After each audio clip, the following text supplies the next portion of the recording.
Administrative data can make trials faster, cheaper, and easier to scale, but it comes with constraints that can catch teams off guard, especially around timing and data readiness. If your primary outcome is something like hospitalization with a cardiovascular event, you can collect it the traditional way: calls, chart pulls, and site-by-site adjudicators. Or you can define the event once and pull it consistently from administrative data. This is the promise of pragmatic trials. Less burden, more scale. Ask any trialist, and they'll tell you that data collection is the budget black hole. Case report forms, phone calls, chart abstraction across sites, monitoring visits, all of it adds up fast.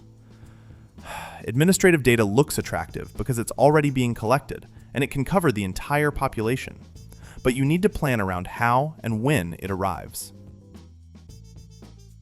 But before we get to that, when we say administrative data, we're often referring to billing and operations data collected as part of routine system functioning.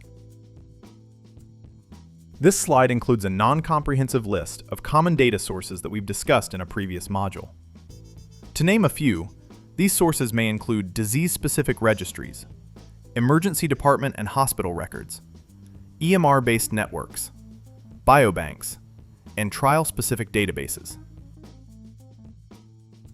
Administrative data has some big upsides. It covers large populations, it's low burden for sites, and it reflects what happens in routine care. The trade-off is that you only see what gets captured in that system. If an event isn't recorded for any reason, it effectively didn't happen. And because capture and coding differ by setting and data source, data quality can vary a lot.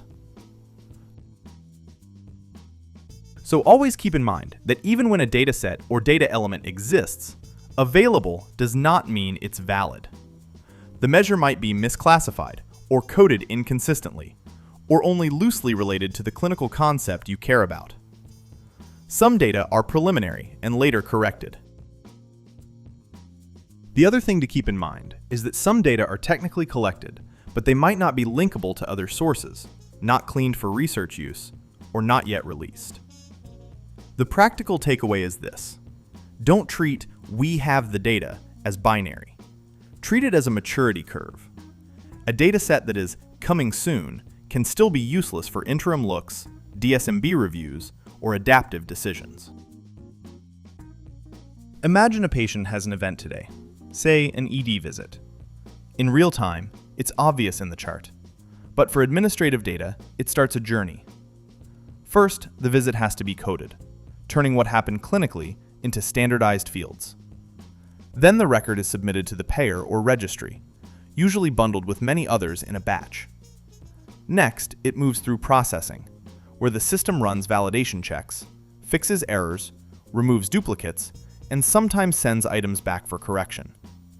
Once that's done, the updated data are posted on a schedule, because most sources refresh at set intervals, not continuously.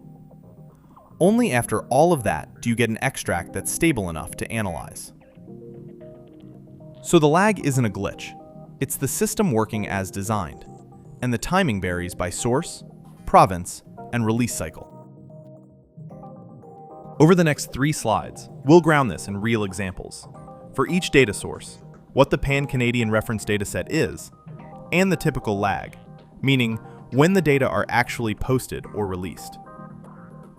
If you want the national or province-specific details, your best sources are the data custodian for that dataset, like CIHI or HDRN's Data Assets Inventory. So we'll start with hospitalizations and emergency department visits, because they're some of the most commonly used in pragmatic trials. For inpatient stays, the usual reference point is CIHI's Discharge Abstract Database. And for emergency department and ambulatory care, it's NACHRS, the National Ambulatory Care Reporting System. The key point is timing. Records don't appear right after the event. They tend to arrive after the quarter ends, and then stabilize later with the closed year files. One easy detail to miss with hospitalizations is that the record usually isn't finalized and submitted until the patient is discharged. So the clock for administrative data isn't the admission date, it's the discharge date. This diagram shows the flow in 3 layers. At the top is the patient flow, admission, the chart being built over the stay, and discharge. In the middle is the hospital information flow, where diagnoses and interventions are documented and then coded and abstracted. At the bottom is the Chi-Hi flow, where abstracts are submitted, edited, and sometimes corrected before they show up in research-ready extracts. If you're not familiar with this process, pause here and scan the arrows. The key point is that a long hospital stay can delay when the hospitalization becomes visible in DAD, even though the patient has been in the hospital for weeks or months. Mortality data is an incredibly high-value source for pragmatic trials, but it's also one of the slower, more complex sources to work with. The information starts with provincial and territorial registrars, and then gets compiled and standardized nationally through Statistics Canada. The Pan-Canadian reference point is the Canadian Vital Statistics Death Database, which includes demographics and ICD-coded cause of death.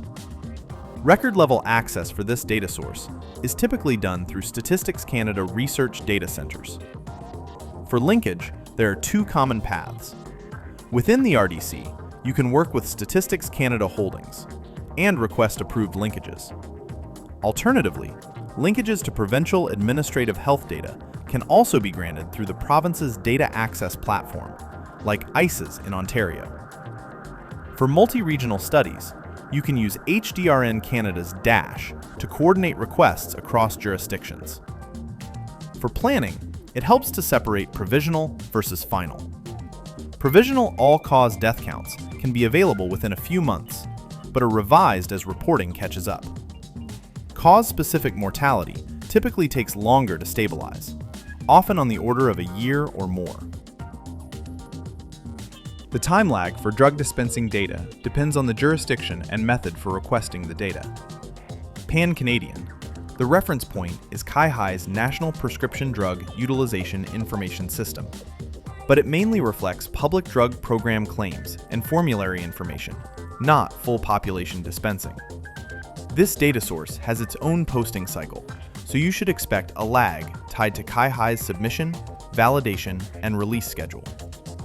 Separately, each province's source data has its own lag and access pathway. For example, BC PharmaNet can be about a 3-month lag when the data is requested via PopData BC, while Ontario drug benefit data can be available monthly via ICES. Lab data is similar.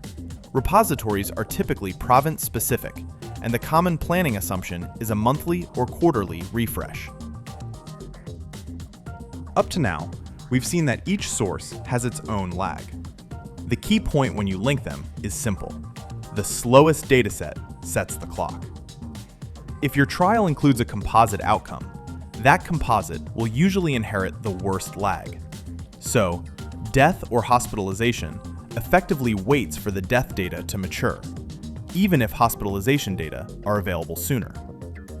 And more generally, misaligned lags can create partial records during the maturation window. The practical implication is that you should avoid early looks until the linked data have had enough time to post, settle, and become analysis ready. This is what lag changes in practice. First, it affects partner and funder expectations. People often assume results will come soon after the last participant finishes follow-up, but admin data can introduce a 6 to 12-month delay that can be hard to explain if you haven't set expectations early. Second, it affects analyses and oversight. If you've planned interim looks, they can end up being based on incomplete data, and Data and Safety Monitoring Board decisions may be made with partial information. In many cases, the right move is simply to delay those looks until the data are mature and analysis ready. Third, it creates safety monitoring challenges. Some adverse events or safety signals may not be visible quickly in administrative sources, which can clash with regulatory reporting timelines. And finally, it affects completion and closeout. Participant follow-up may be done, but your final outcome file may not be, and there can be real pressures to close the trial ASAP. So here are a few practical ways to manage lag. First, assess up front. For each data source, confirm how often it refreshes, what the typical event-to-availability lag is, and whether your trial start date or follow-up window needs to account for that. Second, synchronize data polls. Don't assume data will be there when you need it. Arrange extracts to land right before DSMB meetings or pre-specified analyses, and be realistic that even then, you're only getting what's posted by that date. Third, consider hybrid approaches for time-critical outcomes. If timeliness matters for safety, you may need to use near real-time clinical alerts or site reporting, and then reconcile later with the official administrative or registry file. Here's the final takeaway I want you to leave with. Trial end date does not equal analysis ready date. Participants can finish follow-up, but the outcomes may still be invisible in administrative data for months because of coding, submission, validation, and release cycles. This is the potential mismatch between trial timelines and data physics. The trial clock stops, but the data pipeline keeps moving. So plan for it. Build a post-trial data maturity window into your timeline, often 6 to 12 months or more, depending on the sources you're using. And communicate that gap early to funders and partners so expectations are realistic and you're not forced into reporting before the data are actually ready. That's it. Thanks for listening, and remember to like and subscribe so the YouTube algorithm knows you care.